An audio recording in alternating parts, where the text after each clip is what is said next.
I'm Christine Stavropoulos. Και εγώ ο Νίκος Σαμίδης. Και αυτό είναι το Greek Odyssey, το podcast της Ομογένειας. A podcast for Hellenes worldwide, sharing stories, culture, identity, laughs and a little bit of tsugrisma along the way.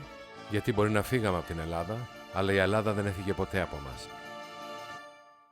This podcast brought to you by Natasha Karamiho, your trusted legal voice in Greece for all your legal matters, and Helco Consulting, trusted services for all business and investments in Greece. Pastiτσio. Μουσακάς. Σουβλάκι. Γύρος.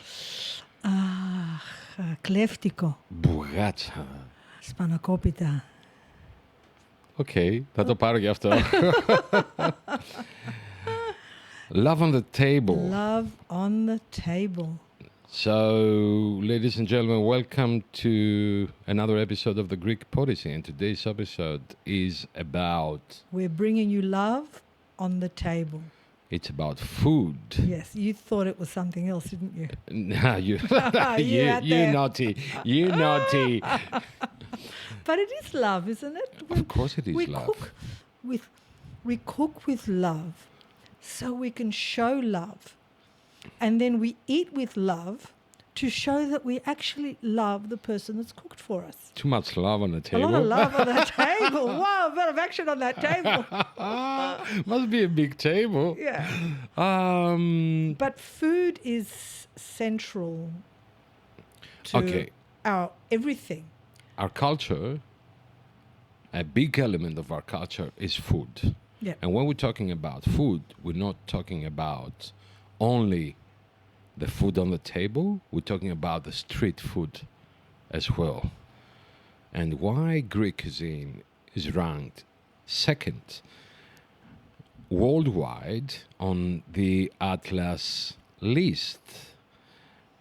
And which one is your favorite, the food on the table or the street food, Christine? When I'm in Greece, it's street food, I think. I can't say, Nico. That's like saying which of my two kids do I prefer? Okay, I'll take that. Okay, I love both. There's, horses for courses. The good thing about being in Greece is when you do on street food, you don't have to go into a fast food place like a McDonald's or a Hungry Jack's or whatever. You can get street food which is nutritious, delicious, and fresh. That's why the big brands like, as you said, the Big Arch or whoever, let's not promote these ones. We're deriding them, really. We're not promoting them. Yeah, that's true. They haven't succeeded in Greece. You know that. Did you we have goodies in Greece, which is something similar. Yeah. Now these days, I don't like them, but it used to be like, as if we can say, the good fast food, if I can say it like that. Yeah. It was more natural. It was like the ingredients were not plastic or whatever. So it was a good food. I remember the first one opened in Thessaloniki, because that was the first one when it opened, the goodies. I read that McDonald's wants to open in Mykonos. No. Well, we don't want that. It might work. As a business, it might work, but... No, I would not encourage it. Yeah, but come on, guys. When you go to Greece, you don't want to eat McDonald's. Yeah. Like, come on, let's be serious. You want to taste the flavors of the island you live there, you're spending your holidays there, or... So don't go to McDonald's. Well, Mykonos in itself is moving so away from being Greek that you don't want to take it. At least leave the food authentic. But it's a different. But getting back to number one and number two, everyone's going to be saying, "Well, who's number one if we're number two?" Guys, Italy got number one this year. Yes, that's true. But we were number one. We were number one last year. Yes. On top of Italy. So I wonder what makes that fluctuation. Like I think what? it's the those votes are based on people's reviews and taste buds, if I can say so. Yes. So people decide, not the actual Atlas, the project. Yes. what make Greek cuisine so unique? Why it ranks second in the world this year? What do you think? Number one, I think there's a worldwide push on eating cleaner and greener. And our cuisine is world renowned for being vegetable based, herbal based, lots of fish.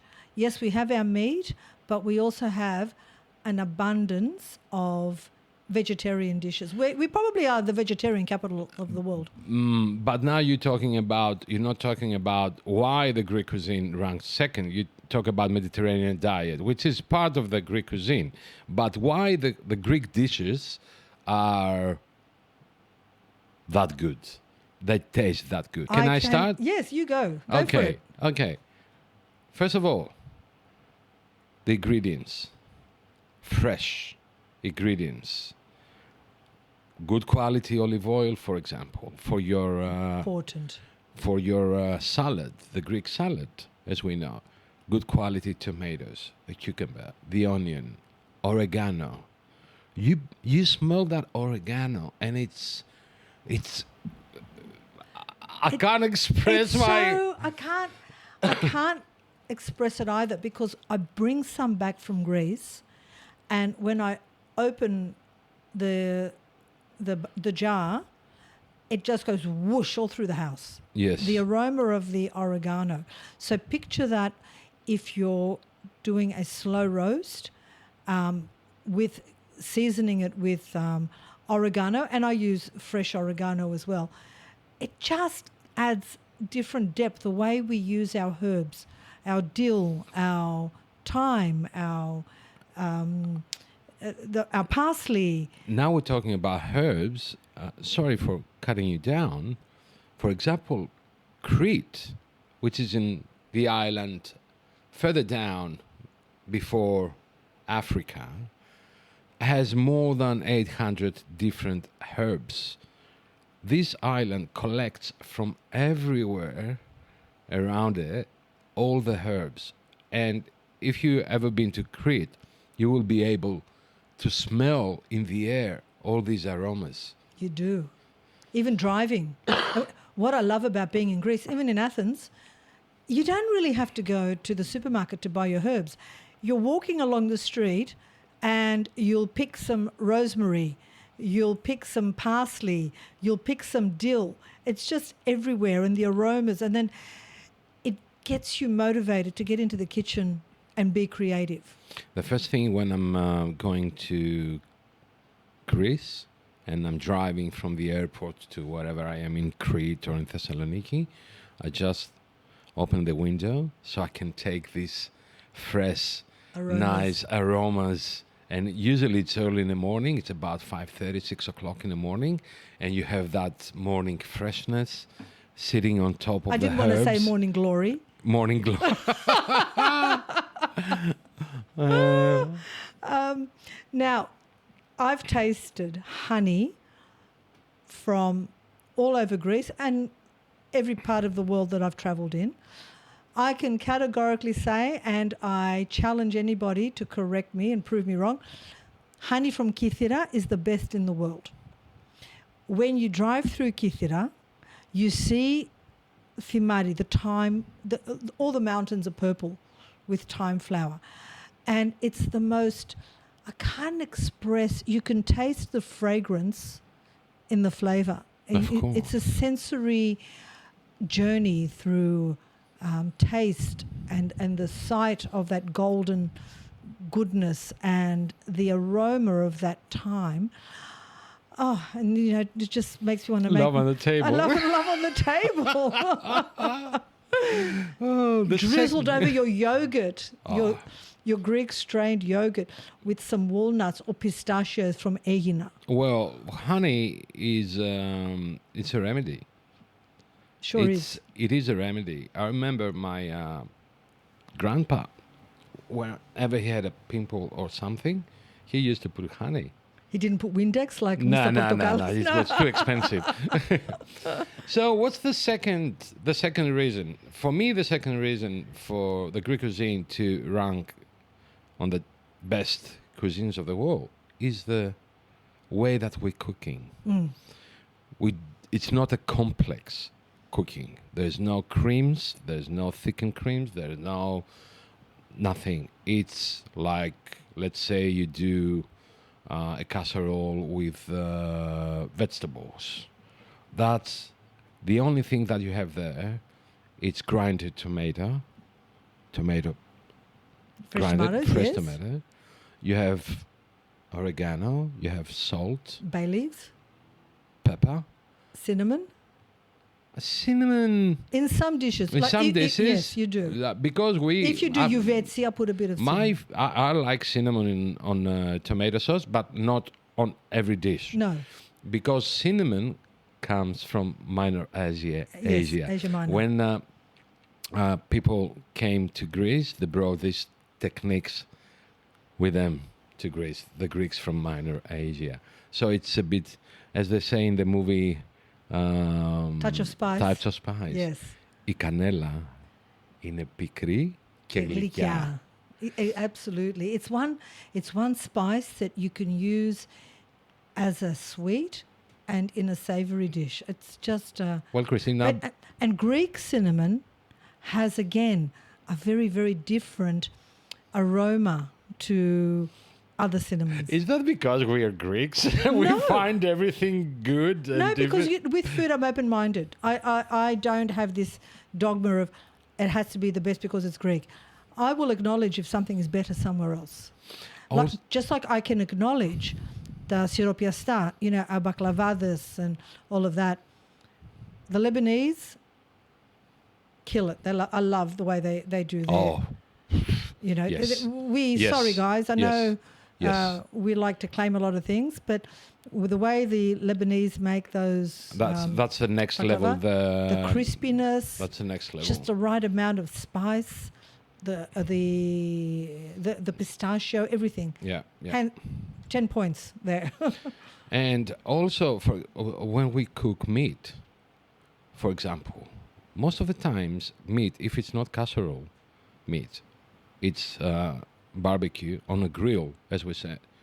That's all what we do. Just salt Exactly. and lemon. Yes. There is no cream. There is no barbecue sauce. There is no Tomato sauce. horseradish or whatever. How you doing your meat? The only thing that we need is just a good squeeze of lemon on the top. Oh my God! You know what I My- always crave when I'm here? We don't have it here. Even though we have the best lamb, you can't beat Greek bougatsa in Greece. When you order a kilo of those succulent char-grilled bougatsa, lamb cutlets, with a big squeeze of lemon, it's like a trip to heaven. It's beautiful. In Crete, we have this we called ofto. So they have a fire in the middle, and they put the lamp on poles, like sticks, big sticks around the fire. And the only thing that they put on the meat is like big drops of salt. Really? That's the only thing. And it's slow cooked around the fire with the charcoal, like a bonfire. Yes. And it's so good. It That's is what I so love, good. how regionally, and before everybody jumps on and says, every country has regional differences. We get that. We know. We're talking about Greece. It's a Greek podcast. Thank you. I love how the regions vary. Like what you just told me about Crete, I've never experienced meat cooked like that. Yes. And that's, I was saying in another episode that we are so lucky we have all these differences in regions. And everyone's jumping on me. Yeah, that's Turkish, that's Turkish, that's Bulgarian, that's whatever from Bangladesh. Guys, no, it's not. It maybe have roots from there, but they have been adapted. We will talk about the fusion a bit later on. And what else makes the Greek cuisine so unique? Because in our restaurants, we are serving the food that we eat in our homes. Yes. That's very important. And do you find that when you eat at restaurants, you always compare it to your mother's? Yes. It's like a second it's nature. like Let's see how this tastes and if it measures up to how my mother used to cook it. I know that I have, because I'm working in restaurants and places that serve food, and there are people bringing back food and say doesn't taste like my mom's. It's not good. Yeah, yeah. I when I cook, I love to cook and feed my family more than anything else. And I put all this food in front of them, and they said, "Mum, you've actually turned into Yaya. Yaya just always had to cook not one dish, 5 dishes, and taste it and tell me what it's like. And then you go into the recipe of how you made it. You've literally evolved into Yaya." And I said, well, if it's a genetic thing, you're all going to evolve into me, hopefully, as you get older. And that's another thing that we do. We overfeed our guests. And that's a common thing. Even when we go out, we're not taking a salad, and we're taking like all these mezeves. Oh, yeah. And the table is full because we want to taste the flavors. It's not about eating that much. It's about tasting Yes. and having the experience. And that's about Greek cuisine. But Greek cuisine is not only on a table in the restaurants. And the reason because Greek cuisine ranks second is not only the restaurant food or the taverna food, it's also Street food. the street food. Yes, Correct. exactly. Yeah. Correct. So what's your favorite street food? My favorite street food is definitely atilikto, mesadziki, hirino. I always get the pork. See, that's the difference. So guys, Christine wants to say it's gyros. Yes. Gyros or gyros? Gyros, never or gyro. Gyros. Never gyro. It's a gyros. So that's what she means by tilikto, because he's from Athens and Patra and whatever. I'm not from Patra. Yeah, but you having a lot of Patrinus friends. Yes. So we call it pita gyro. That's the right pronounce. Sorry, από τη Thessaloniki. Tilikto. The people from Thessaloniki pride themselves on being the foodie capital of Greece. Yes, we are. Do you want to think about that a little bit? No, I don't want to think about that. Well, you definitely have the Yes. best bougatsa. We have. You're renowned for bougatsa. How about gyros? I didn't know you were renowned for gyros. So the history of gyros. Let's go there. Let's go there. What is gyros? Gyros. Sorry, Gyro. gyros. So it's the horizontal way of Vertical. vertical way of cooking the meat. Okay, so this history of gyros or gyros or whatever you want to call it, you want to pronounce it, comes from the Minor Asia Minor, or Minor Asia, as you want to say it. It was the Ottomans that they did. They cook the meat that way. They cook the meat that way, and They called it shish kebab, didn't they? they call it doner kebab. Doner kebab, yeah. So this technique of cooking the meat passed on through our refugees when they kicked them out from Minor Asia and sent it back with the exchange Population exchange. of population exchange to Greece. So about 1920, around this time. So it passed on to the Greek soils, and they kept the technique, but they adapted To the Greek cuisine. to the Greek cuisine. So our gyros, or Don't call whatever. it gyro. No, but there are No, people no. calling gyros. Don't That's call why it. No. It's like gyros. it's gyros. They can't say r. Gyros. They can't say r. Learn. No, it's okay. So this thing that the pita bread, and you put the meat inside, that's the gyros. So, and it has been adapted because we use pork. That was the first. Well, definitely the Ottomans never used pork. No. So please don't come down and say on the comments that's Turkish. No, it's not Turkish because it's pork. It's Okay. pork. But getting back to the people exchange, that's when a lot of the beautiful spices started coming through in some of our cooking, because in the Ottoman Asia Minor, whereas we're very big on herbs, they are too, but we are in a big way.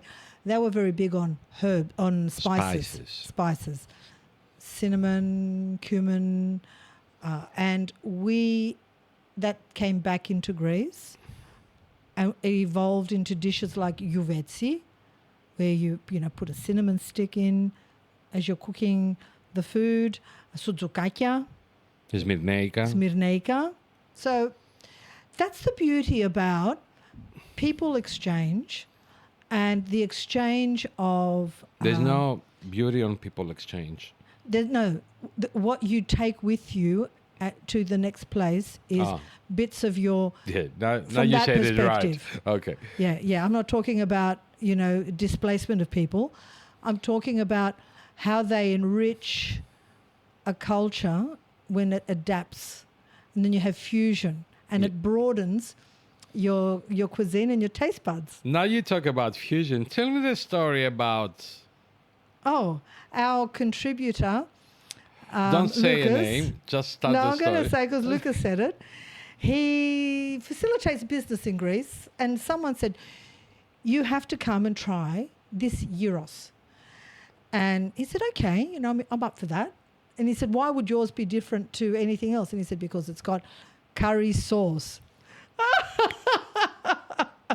Curry sauce. Curry sauce on gyros. Like, are you serious? Could that be the influence of the population coming through from Pakistan? They're developing their own. They're taking a Greek staple and adding their own fusion to it. I personally wouldn't be enticed by that. I would try it. I would definitely try it. I know up front I would prefer the tzatziki. Lucas actually said it was quite nice. Okay, let me be clear here Yeah. and firm. Gyros, And curry don't go. gyros and curry don't go. The only way you eat gyros, it's even without tzatziki. Yes, I You know. don't put tzatziki in gyros. You just put tomato, onion, and mustard. That's the way you're going to eat your gyros. Whoever wants to listen to this podcast and planning to go for holidays in Greece, please, when you go and you order a gyros, please ask tomato, mustard, and onion in it. No potatoes, no tzatziki, no curry, no nothing. That's all. Thank you. How did the potatoes evolve to find their way? Well, they wanted to have a full meal with carbohydrates, a protein, and to be like full nutrition. The Greek Happy Meal. Yeah. Now you can order like just a pita with potatoes. You know Really? that? Yeah. That was when we fasting. Yes. Like Talking about now, fasting. yeah. when We're we now in fasting. Lent. We're in Lent. Yes. So we eat this And patato pita. we're very fortunate that we have such a bountiful cuisine of vegetarian dishes that you could have, if you do fast the 40 days, you can have something different every day Yeah. for the 40 days. Easy, including like calamari and chtapodi and all that, because I think those ones are allowed Why? because they don't have blood. It's not like fish. The fish has blood in it. Yes. Calamari and chtapodi, they don't have blood. That's why you're allowed Yes. to have them when you fast. You didn't know that? Well, I did. You did. but- Are you testing me? Yeah, I'm testing you. And it's good for you. Of It's course. good. It's really Well, good for. chtapodi, But just it that contains fast. it's 50 like full protein. There is no fat. There is nothing. It's like muscle. It's a muscle. about it's prawns? full protein. Prawns, very good, but high on cholesterol. So you don't overdo it with prawns. Yep, I like to have a few prawns in the fridge to snack on. Because they're full Yes. protein, no calories. Yes. No, there is nothing with no calories. Everything has calories. Well, minimal calories. No, because it's only protein. Yes. There is no fat. So what increases the calorie intake is not the carbohydrates, not the protein, is a fat intake. because 1 gram of protein and carbohydrate have 4 calories. 1 gram of fat has 9 calories.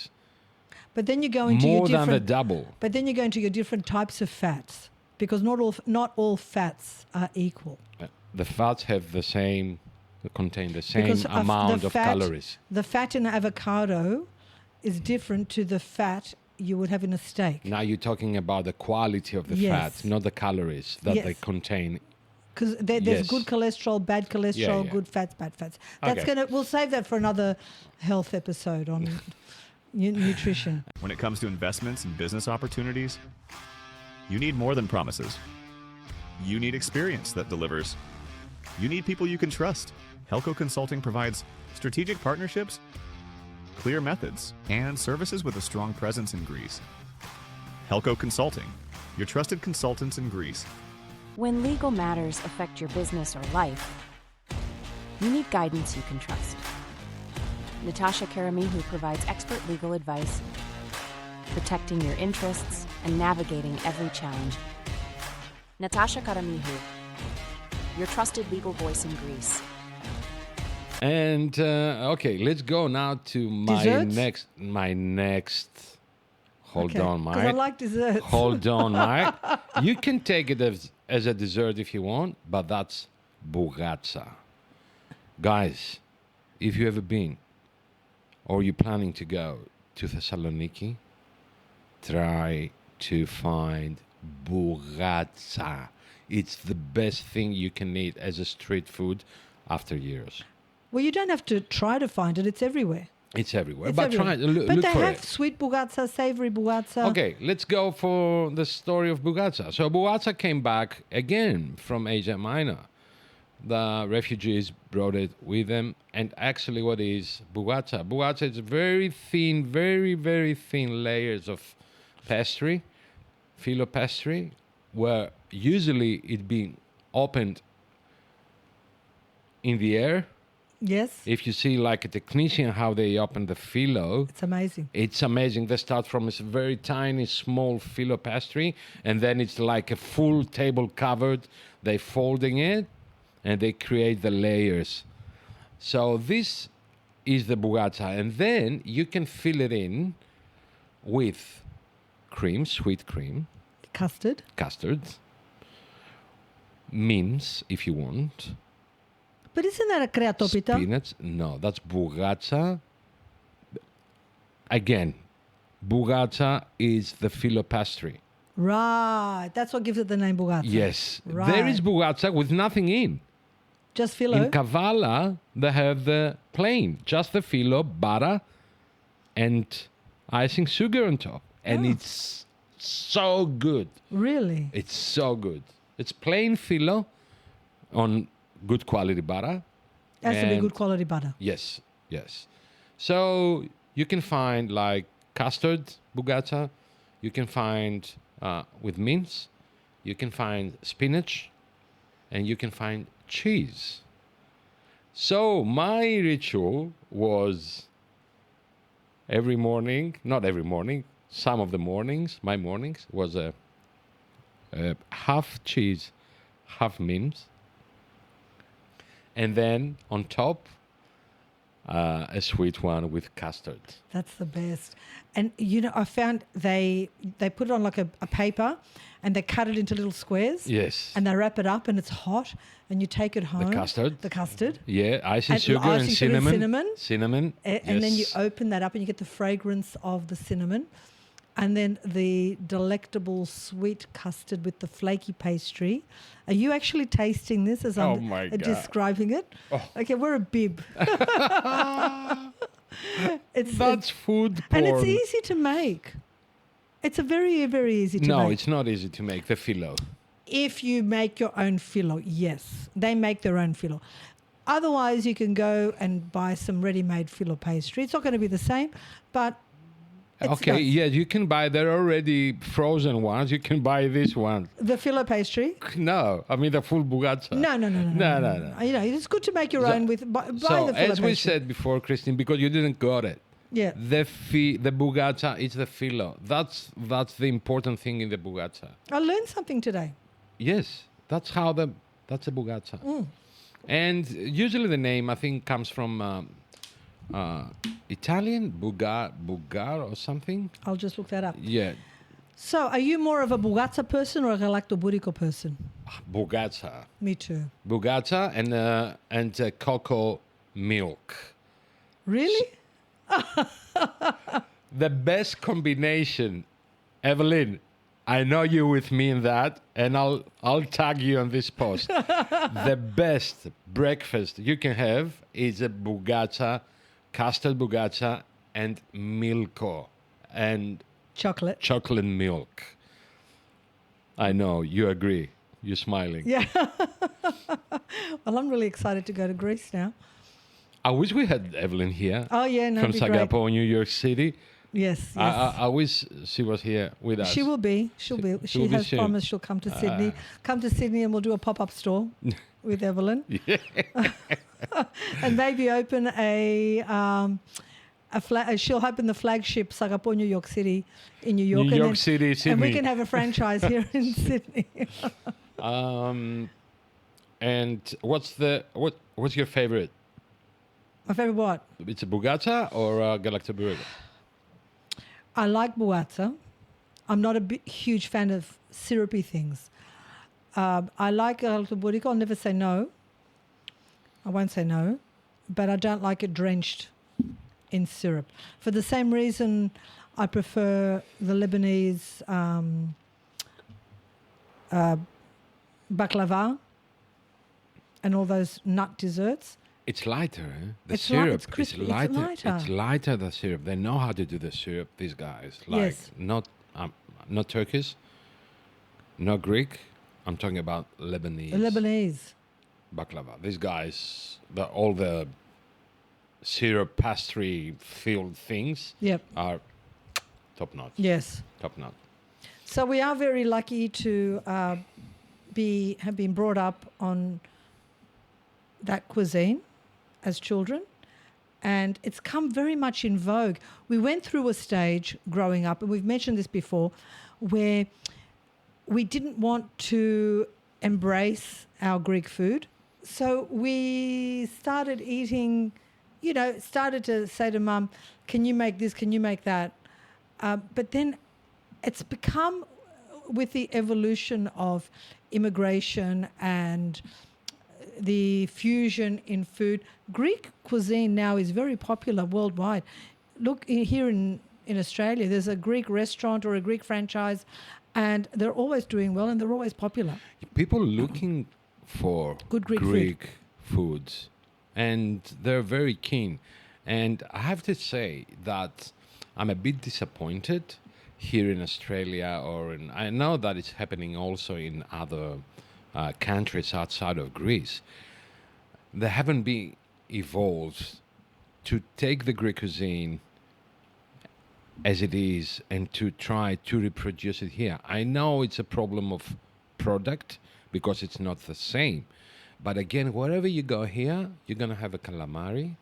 You're going to have this Greek salad with lettuce. Jesus Christ, superstar. Doesn't belong. That's not a Greek salad, guys. Sacrilege. Do not put lettuce in your Greek Like, salad. Come on. Come on. Restaurants, Are you for don't do it. real? Don't do it. It's not Greek salad. If tomatoes expensive and olives are expensive, Put less. put less. don't kill this don't beautiful kill it. thing. You know what else, Nico, correct me if I'm wrong. In Greek, you don't find a fusion a lot. Like in Lebanese, in Japanese and French, there can be a lot of fusion there. And I've tried cuisine where a lot of it is Japanese fusion. Greek, it's almost like a primary color. You know how you can't make red, you can't make yellow, and you can't make blue because they're primary colors. There's just that touch, like you said, with Asia Minor, but you're not going to get a lot of fusion in Greek cuisine. Well, I mean, I could be wrong. That's on a what I good found. like fine dining restaurants, and you can see these twists on the dishes. But again, the main element is the flavor, the Greek flavor is still there. Yes, let me say that. It might look different on Yeah. the plate and how they're plating, but the flavor is there. What I'm saying is it has been done, but I don't find it successful. And I have friends that say, where can we get good Greek food that's not tricky Greek food? And what they mean by tricky Greek food is you'll take, for example, a moussaka and you'll deconstruct it and you'll add other things and it's everything except a moussaka, but you call it moussaka. You know what I think people want? Authenticity. Are exactly right. When they're visiting Greece and they're going to the tavern to eat whatever they're gonna eat, that's what they're looking for Yeah. when they're coming back. They want So, mama's food. People, just wake up. It's not only lamb, not only calamari and souvlaki. The Greek cuisine is so diverse and you can do whatever you want. It's so rich, very rich. Gigantes. Even the very Bamyas. simple, yes, even the very simple things like Patatas baraka. okras and whatever, eggplant with Baldi. garlic. But we cook a lot with eggplant, paputsakia. Yes, Paputsakia is one of my favorite yeah. dishes. Γεμιστά, like stuffed peppers, tomatoes, potatoes, stuffed zucchini. We stuff everything. Can I tell you about yemista? I have a friend, and I do make nice yemista. I've got to say, I make nice yemista. And he said to me, I'll say it in Greek first and in English. He goes, δεν βάζεις μαλακίες, κουκουνάρια και τέτοια μέσα και σταφίδες και amygdala. So he said, you don't make your stuffed vegetables with pine nuts and sultanas and almonds. I said, no, I do if I want a Middle Eastern twist. But when I make them Greek style, I put in a lot of herbs. I don't put a lot of rice because I don't like it stodgy. I like a light smattering of mince, lots of mint. You don't like mince in your gimista? I like lots of mint and dill and parsley. And what I do before I stuff my my tomatoes or peppers, I put a big chunk of kefalograviera in the bottom. And then I put in my filling. And then I put a big chunk of kefalograviera or feta. And then I put the lid on and then I bake them. But I drizzle it really well with olive oil. Why are you laughing? Okay, I want to try that. I'll I know make it for I you. can have the taste already in my mouth, but not how I'm doing the. You like them the without stuff. mince? Yes. You like them ladera, as they call I them. like them like as not ladera. Ladera is all food that have oil, Well, like that's got cooked in oil. oil. Yeah, Yeah. but it's not like Yeah. ladera is the let's say the casseroles. Yeah, but that's what they things. call. What do they call them? Orfana. Orfana. That's right. Orphanage. Orphans, because it's without meat. So Yes. that's the original recipe. Well, now and during then- Lent we make them without Yes. the mince, and Yeah. it's the perfect dish. How about sweets? When I go to Greece, Nico, when I go to Greece, I have to muster every ounce of willpower Discipline. and discipline. When you walk past those patisseries, sacharoplastia, the freshness of the pastas, the variety, the flavors, the freshness, it's like, oh my God. And ice cream. When I eat kaimaki ice cream, I'm a big fan of ice cream. You can- Kaimaki ice cream also comes from Middle East. Middle East. That's dodurma. Dorduma. Dordurma. Exactly. Yes. Say With it. Dorduma. No, dodu Dordurma. Yeah. That's you know what it's from? mastica. No. Well, It's from the inside of the orchid plant. And that's what gives it that stretchiness. okay. It's and flavored with mastica. so Mastica gives it stretchiness. it's not the milk that they use for these No. ice cream. It's The- what no? It's the orchid. It's an ingredient that's they found use in the orchid. milk to do it. They use milk, But the milk that they use is not cow milk. it's a camel. No. What? Buvali. Buffalo milk. Yeah, and buffalo ice cream is delicious too. Buffalo, yes. Buffalo milk. You know, the best milk I've ever tried, I've ever had, is in Greece, and it was donkey milk. The best milk, the healthiest milk, comes from a little donkey. Don't laugh. It's the closest to human milk. Look at your face. It has the freshest, cleanest flavour, very light. And during the war, when mothers weren't able to lactate and feed their babies, they used to milk donkeys and feed babies donkey milk. And let me tell you how much I paid for it, because you've got to hunt it down at specialty health food stores, and you get a little 300 ml bottle, and it's 14 euros. Because, you know, you've got not many donkeys to milk. Donkey milk yogurt, again, next level. I use it as a face mask. You and Cleopatra, the Cleopatra used to have a bathtub with... It's the best. And I remember an old woman from my village, she forgot her glasses and went to milk the donkey.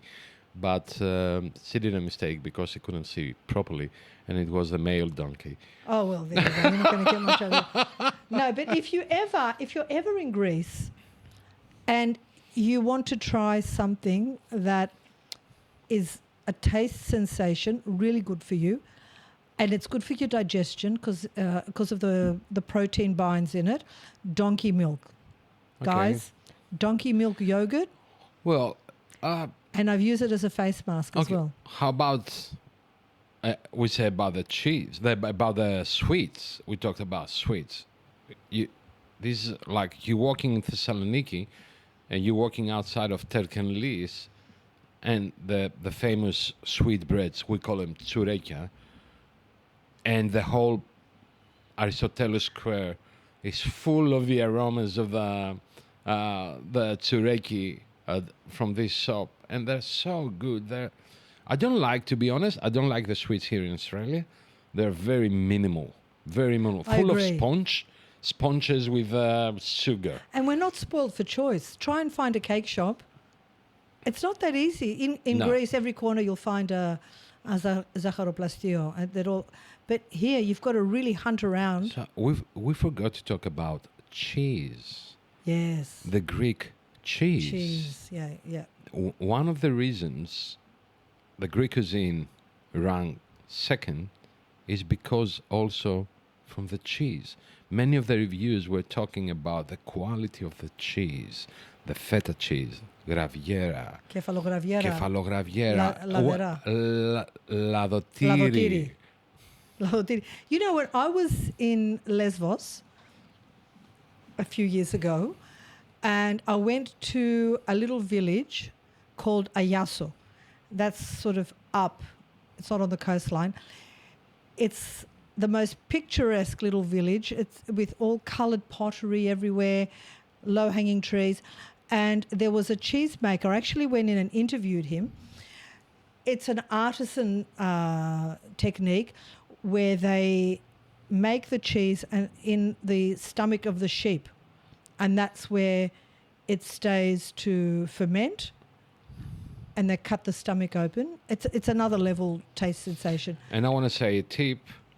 If you guys looking for good quality and a healthy cheese, try always to find fermented cheese. Feta cheese is a fermented cheese. It's good bacteria. Good protein. The fats are not that huge, that big as the yellow cheeses. You can rinse it underwater if you want to take off some of the brine. Come on, man. Well, you know, some people might find it salty. Some people don't like it very salty. You can rinse it out of the brine. My mom used to do it. And always a good sign that the cheese, the feta cheese, is aged. Which one is it? You know the trick? How you can see if the feta cheese is well... matured? Yeah. How? Have holes. Yes, the more holes, the more mature. Yes, correct. Correct. So if you see a solid like Danish feta, that thing, it's not feta. Don't eat it. Let's not forget the famous lamb on a spit. Like, we can't talk Greek cuisine without talking about the famous lamb on a spit, pork on a spit, and it becomes it's an experience. It's not just, oh, let's cook a meal. Everyone is around the spit. Everyone is picking meat off the spit, and you're just waiting for this succulent meat to cook before you then slice it up. And love is put on the table with this meat, drizzled with, lemon juice and all the delicious accompaniments. That is the essence of love on a table. Love. You know why the lamp on Jan and I is one-sided cooked and the other isn't cooked? No. Because they say dum da da da da da dum ba da da da dum ram. That's a bit of a funny there, Nico. Anyway. I feel hungry. Yes. Yeah, I hope you guys do. I actually want to go and find a Greek, and there is one close by. You're going to eat a gyro? Yes, of course. Okay. Well, I've got my salad at home. So let's finish up on that. What do we say? Kallis Sarakosti. We're talking about food. Please share with us what you eat during Lent. Share your recipes. We're waiting for everyone to say in the comments like they normally do. There's nothing Greek. There's no Greek food. It comes through. We acknowledge that food is a combination of, different cultures that come together. We just happen to have perfected it and made it delicious and made it the second best in the world. Yeah, well, look, everyone has his opinion. Of course. Opinions are easy to have, and they're all welcomes, but please... Look, I love being in Turkey and trying their version of their food. It does, you can see there's a separation there. It's different. It's still delicious. The food was amazing. But I still crave to go back to Greece. And not because I'm Greek. I just found the food a bit lighter, fresher, easier to eat.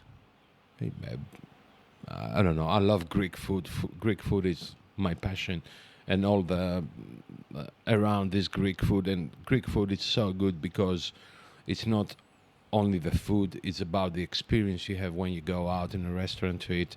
It's all about the hospitality and the love they're putting in to cook this dish you're going to have in 10 minutes, for example. So there is a reason for the Greek cuisine to be ranked second in the world and the Greek street food to be, under my opinion, the best, one of the best.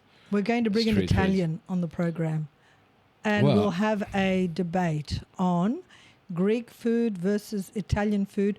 Who owns what and who invented what? Because a Greek man invented pizza.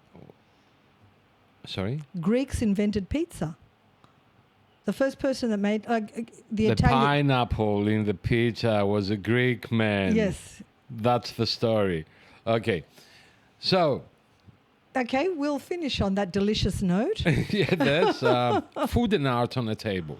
Food on the table. Love and art on the table. Love and art on the table. Enjoy your food, enjoy the love, and join us on our next episode. And see you in the next one. This podcast brought to you by Natasha Karamiho, your trusted legal voice in Greece for all your legal matters, and Helco Consulting, trusted services for all business and investments in Greece.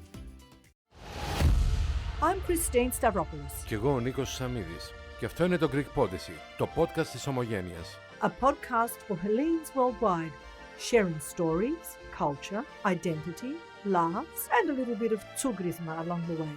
Γιατί μπορεί να φύγαμε από την Ελλάδα, αλλά η Ελλάδα δεν έφυγε ποτέ από μας.